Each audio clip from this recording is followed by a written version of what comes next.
மச்சா அண்ணே தெய்வநாயகி, நான் சொல்றத கேளு, என்ன விட்டு போயிடாத. எப்படி நம்ம பொண்ணு கல்யாணத்தை நான் நடத்தி வச்சிருவேன், நம்பு. இனிமேல இந்த மண்குதிரையை நம்பி ஆத்திர சவாரி பண்ண நான் தயாரா இல்ல. உங்களோட வாழ்க்கை நடந்தது போதும்.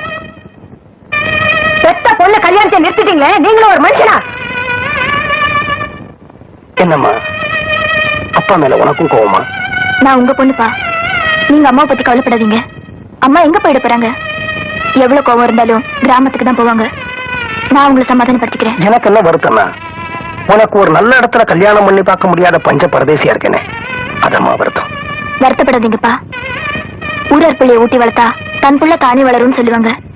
3 பொண்ணு கல்யாணம் நடத்தி வச்சிருக்கீங்க. முருகன் கல்யாணத்தை நடத்த மாட்டாரா என்ன? நிச்சயம் நடத்தி வைப்பாருப்பா. அவனைத்தான் நம்பி ஆகணும். கும்பிட்டுக்குமா?